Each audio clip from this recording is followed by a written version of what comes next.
Okay, welcome guys to another episode of the Bloody Road South. Let's start up the game and get us going.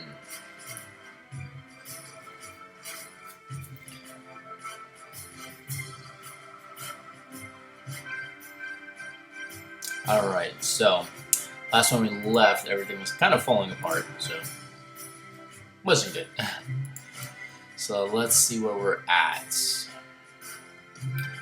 Alright, I know I'm abandoning Virginia and heading south. I know I have Harry Heath's here by himself. Well, that stinks. Let's see if we can get to Lynchburg on his own. Then see if I can get him here. 14 days. He'll probably be captured, but gotta give it a shot. 11 days. See if we can get to the capital. It'll take 29 days. That's fine. Alright. Lee's heading there. I have D.H. Hill. He's not moving. That's not good. I think I'm waiting for Stewart. Actually, he's there for 24 days. Tickets.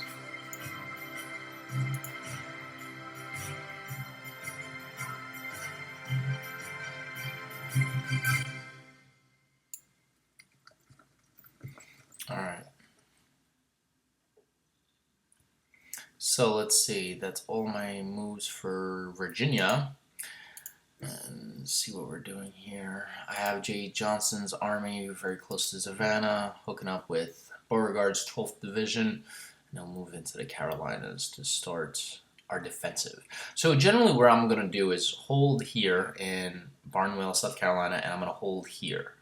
I don't have to worry too much about these, primarily because if the Union comes in, they're going to need a railroad. And I feel holding this town and this town will be the best, and maybe put maybe a brigade or two here, utilizing the river as a defensive posture, maybe a brigade or two here, utilizing the river as a good defensive platform. I have these guys heading south. They'll head to Bainbridge, and that's basically it. I'm not even worrying about the Texas units because they're really not going to be useful in any sort of capacity whatsoever. I do have some brigades I want to form up. There's no point in forming Virginia brigades, so yeah. Let's see if I have North Carolina brigades.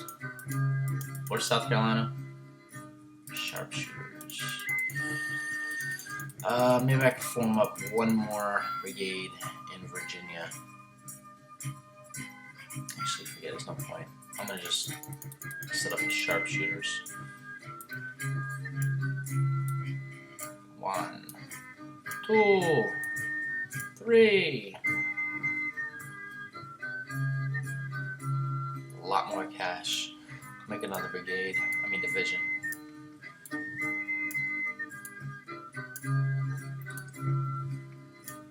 Alright. And then we'll have some sharpshooters down here. And Georgetown is the last remaining city I can put them in.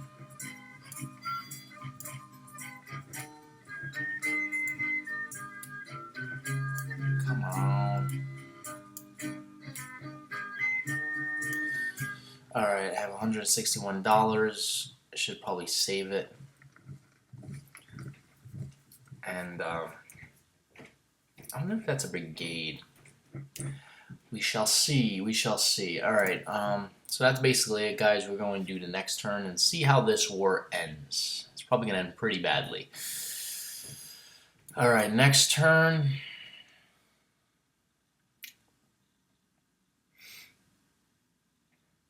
I have Longstreet holding, so he's holding a linchpin, start digging in Garrisburg, which is going to be good. I have to send some forces down south to deal with that Union that's at the bottom of the screen right here. That's going to cause some havoc. Oh, they took Raleigh. That's just great. The capital. It's great. I'll have to send some troops south to deal with them. The only problem is I really don't have any troops to send south. D.H. Hill is going to hold my center, and Ewell is holding my left flank. I could probably maybe scare some troops up from Stewart if he can get the heck out of Richmond. If we don't get out Richmond, it's pretty much useless at that point. There's nothing I can do. I can just try to hold the Union tidal wave from hitting North Carolina. Um, but I'm already thinking of my auxiliary plan because eventually the Union are just going to move everybody south, break my North Carolina defensive line, and I'll have no choice but to rendezvous with the Army of Tennessee and try to, I don't know, form some kind of army from the rabble that I have left to, I don't know, engage in some kind of war.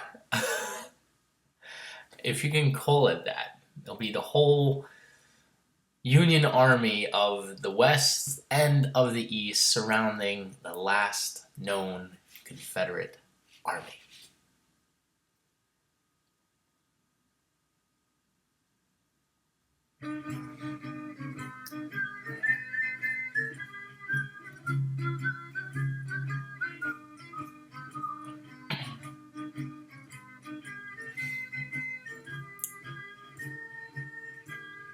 Alright, looks like Stuart got to Manchester. I think it's Manchester. Oh man, they're sieging Charleston, and I lost 1,000 men there. I have to get the army there.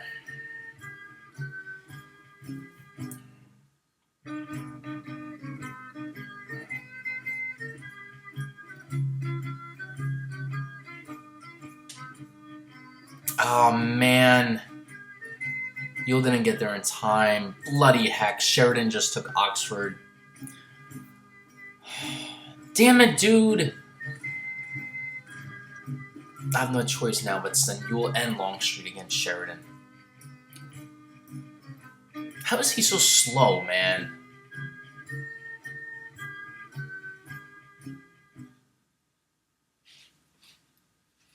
I don't understand how he's slow like that.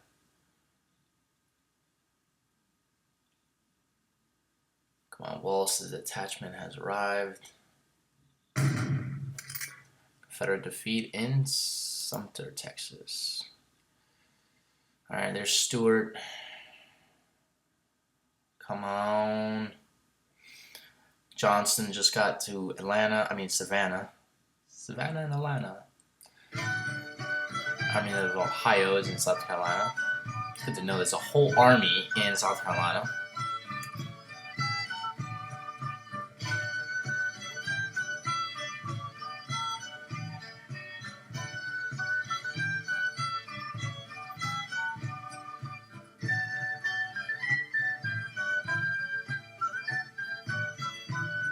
Ah, Burnside got... Where the heck is this? The Tappahannock? Whatever. Are you serious? Oh my gosh. Are you serious? Johnston with 10,000 men lost against a Union force half his size. Dude! Do I have to really replace Johnston?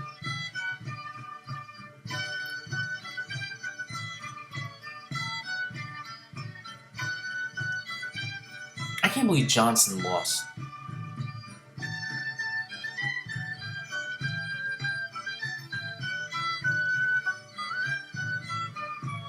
Jeez, there's a lot of Union armies in and around Richmond. A lot. Numerous corps. Come on, Breckinridge. Oh, 3,000 men. And he lost against Sigel. 85,000 Union troops besieged Richmond and took it. Oh, crap.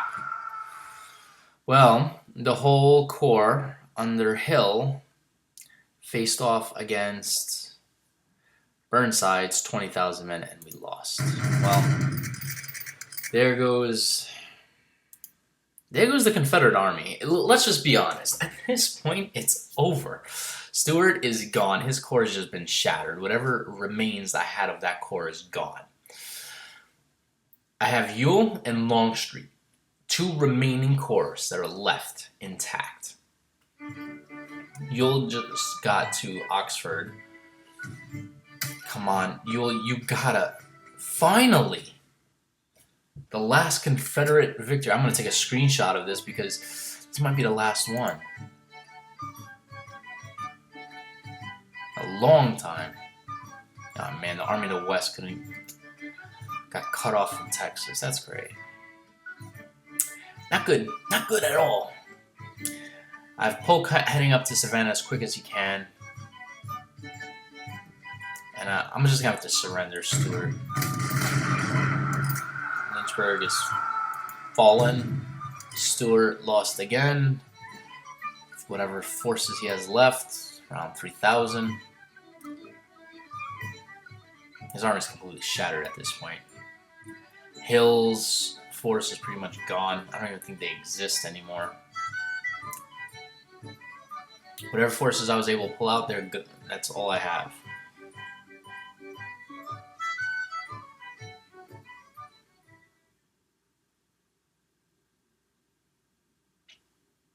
And we're at day 15.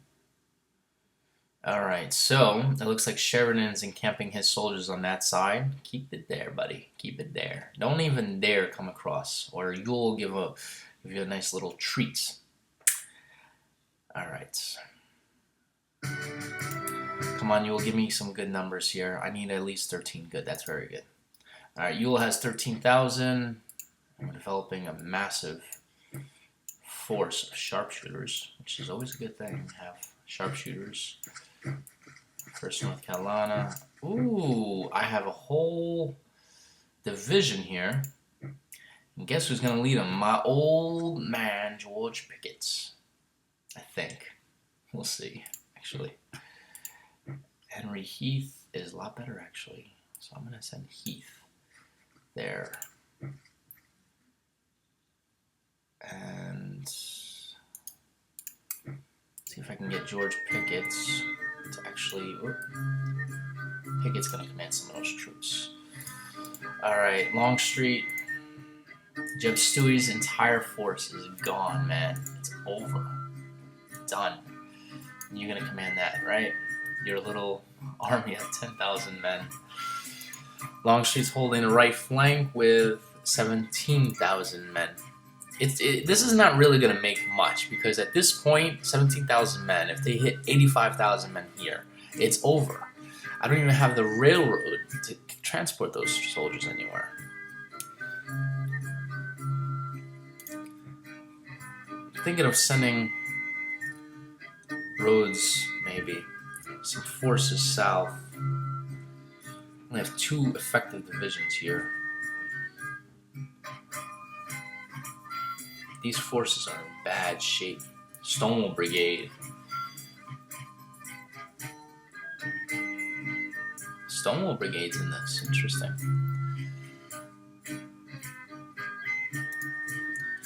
Alright. I gotta figure out what I'm gonna do here. Union are about to cross in with at least the Corps. Army of Tennessee.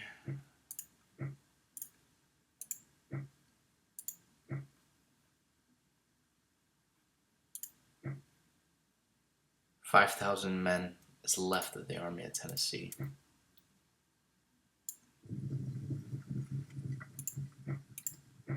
All right.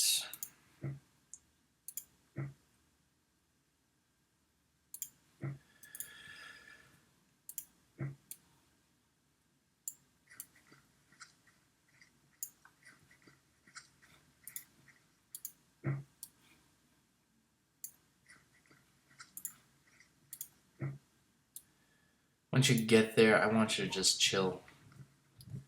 It's gonna take them a long time to cross that river, and I got a whole Union army behind me. I want you to head south to that town.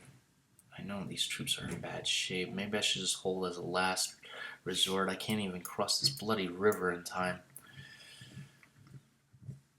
I got 10,000 men, but they're in bad shape.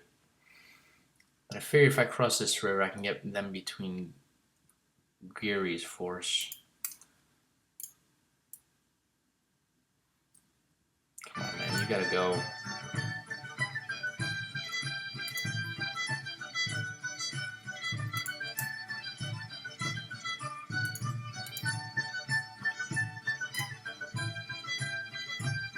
there is a Confederate force left, 2,500 men. And there's a Confederate detachment of 1,600 men besieged. Whatever you can do, hold to the last man.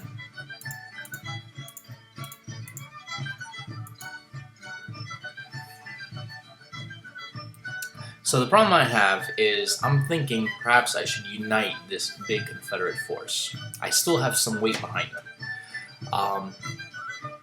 Probably have about 30,000 men, probably mixed in with Hill's, probably closer to a little over 40, probably around there. If I move this army quickly, I can hit Sheridan's Corps, destroy that, and pick off these little Union armies. With enough troops, I can level the playing field. That's the thing I'm thinking about. Hit and run tactics. Only problem is this is a big army. Hit and run tactics might not be that, well, quick. But with the Union army here, with at least, oh my gosh, that's a huge corps. I might be able to do some damage. So either I have two kind of options at this point. I can have them hang there, here and hold here with 13,000 and 17,000, which chances are I'm probably not going to be able to hold, because if they throw 50 or even 60,000 men, my men are just going to be overwhelmed. It's just going to be too many troops. So my other option is either hold defensive line here, which is going to bound to fail. It's just a stopgate. Or take this entire army, go back into Virginia, smash these small Union corps, hit these Union corps here with overwhelming numbers, try to destroy a few of them. So that's what I'm trying to kind of figure out here.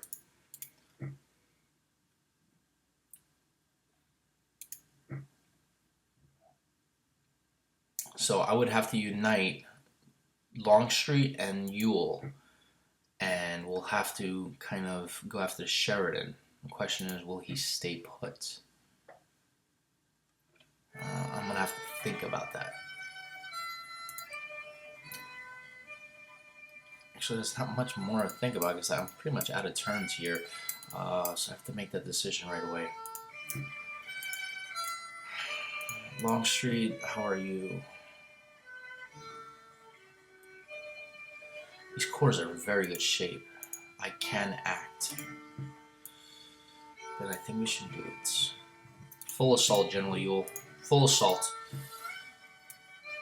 Longstreet will meet you there in 11 days. We're going full assault mode. Lee's gonna follow.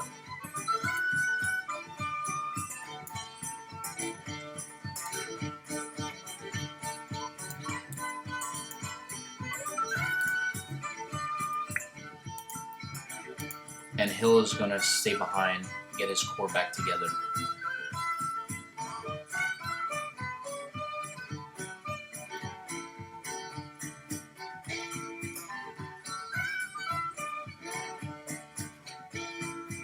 I don't know, I'm having second thoughts about this. I really am. If I move Longstreet now,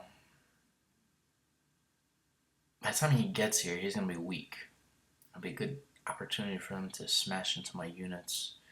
No, I'm gonna take some advantages, but I'm not gonna do that. I'm gonna have D.H. Hill form this huge corps, and I'll aid Longstreet, and I'll keep Ewell closer.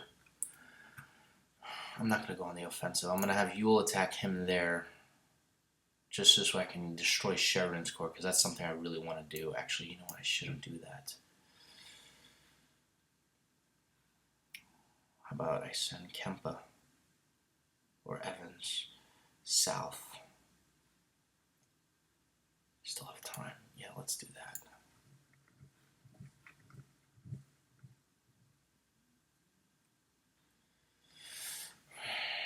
Damn it, I'm trying to figure out what I should do. I really want to destroy that army. And I have the time. I should utilize them at this point. Question is, though, If I move these forces down here, take out Wake, I'm gonna have to deal with him.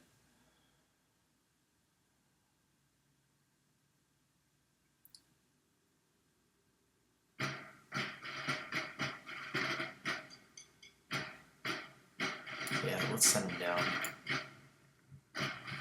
So I can move the I still have some time before. Damn it, I need to keep Yule close. So I'm trying to figure it out. I need to take advantage of this time, but I'm worried that they're going to overwhelm here and then be here and take out Longstreet. I need Yule close by to reinforce Longstreet. I'll have DHL here, holding my left flank. Okay, I guess that's what I have to do.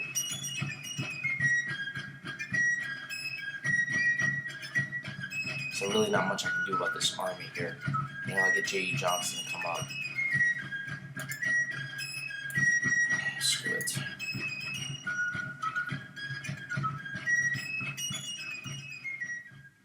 Alright.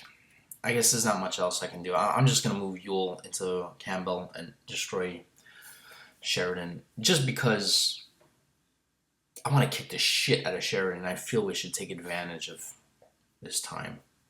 It's not that long. It'll take him 7 days to get there. And then he can help head to back to Oxford or Warrenton.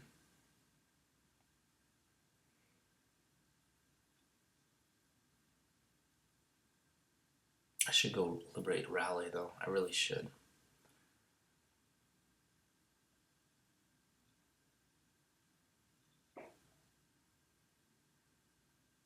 So the problem is, I don't know how much time I have, and I don't know which opportunities I should take.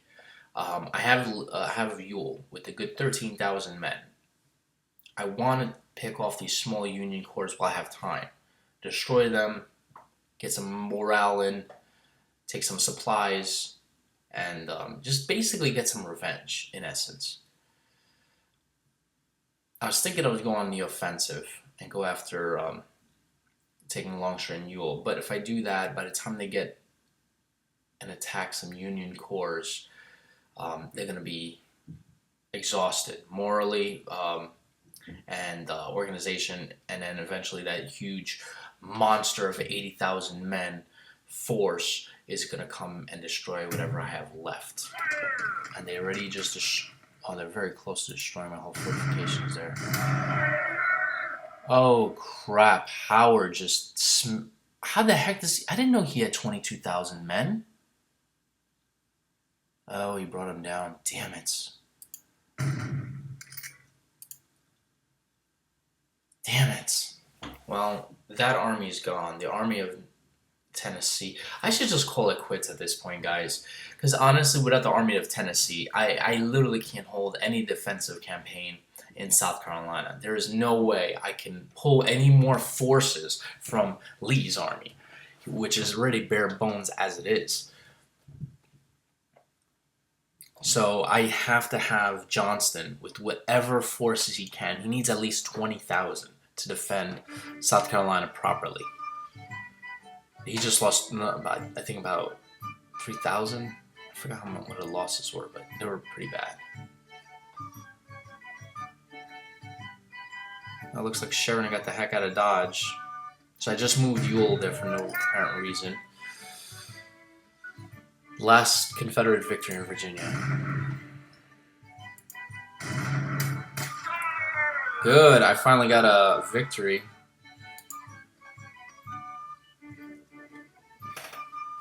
There's some Confederate victories. We're not going out without a...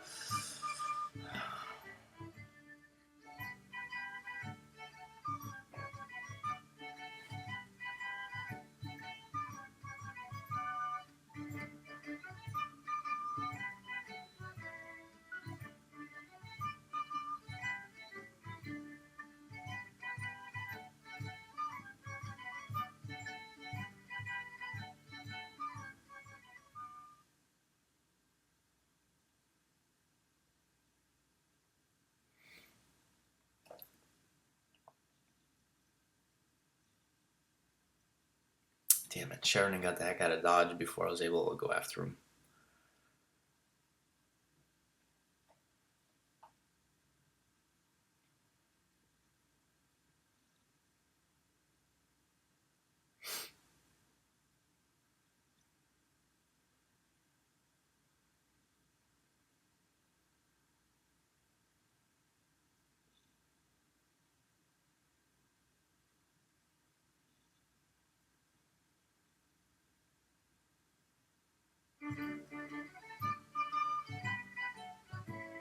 Oh, I forgot about Breckenridge.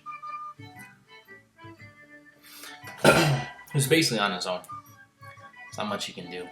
His 9,000 men wouldn't really make much of a difference anyway, even if they can get down, which is not possible. His force is literally null and void after his battle with Siegel. That battle with Siegel basically sealed the fate of DC. I was hoping that I can at least siege it.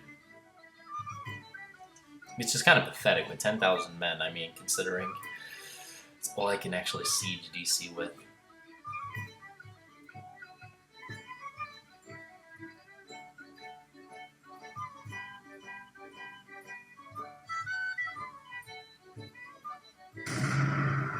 And there goes the rest of the Confederate army. Whole 12,000 man forces. That's it. Damn, I should have moved them out.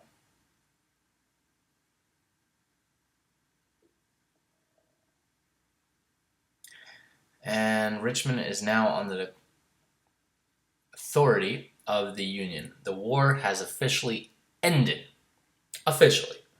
There's just some ragtag troops in North Carolina. But at least I got to North Carolina.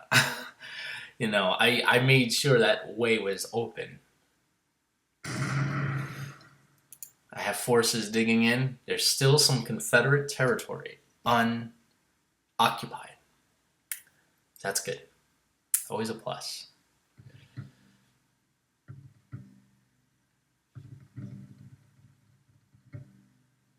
Alright, so the main Union force is headed down to Petersburg. I'm going to have to move Ewell back to Gettysburg. Hopefully he'll have enough organization. And there's the last of the Confederate army in Virginia. John Pope just destroyed it. Anderson held out as long as he could. His army is null and void.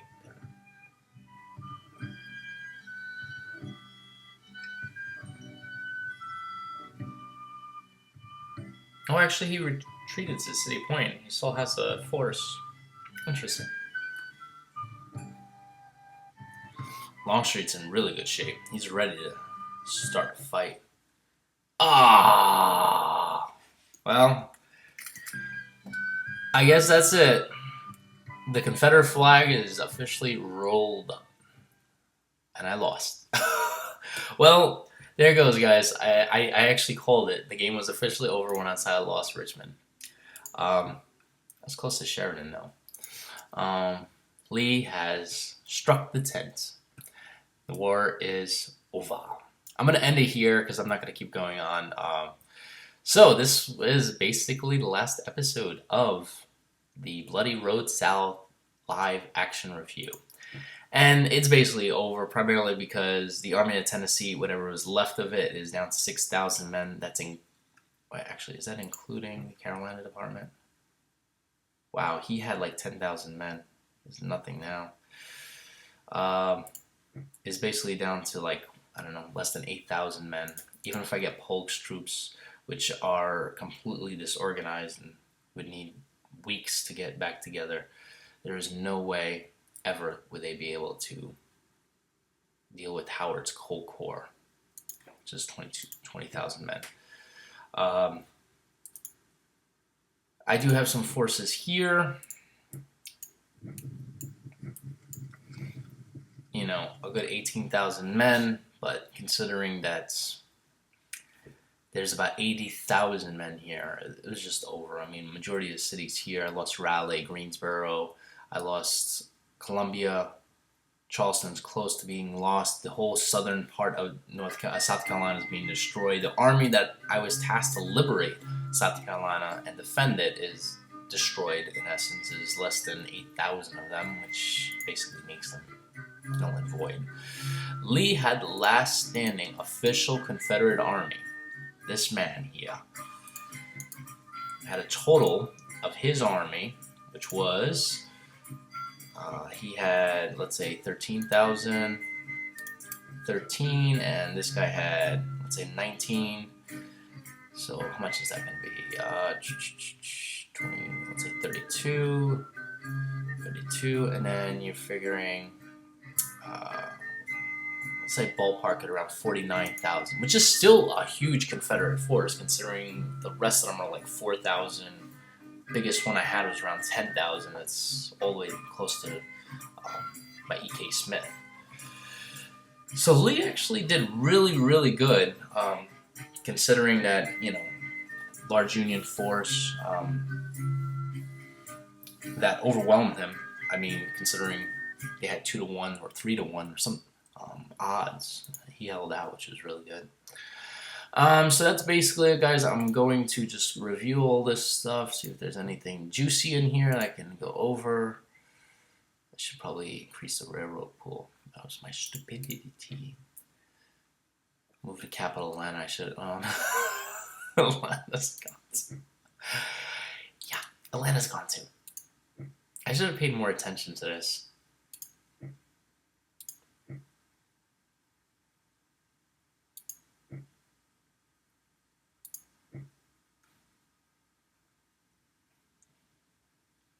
Prisoners taken in our losses. It looks, we took 39,000 prisoners and we lost 295,000 men. Wow, that's a lot.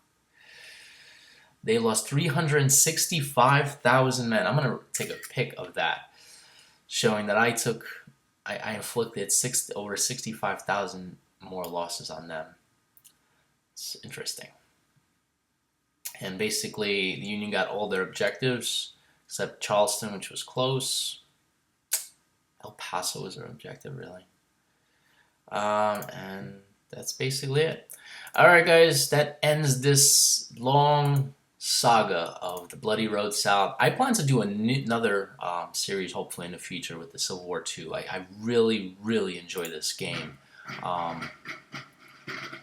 Really enjoy this game. Out of all the games I've been playing this year, say this is top of my list. The only problem is trying to find another scenario I want to play. Maybe I'll play the Union next time. Alright, guys, I will catch you in the next series. See you then.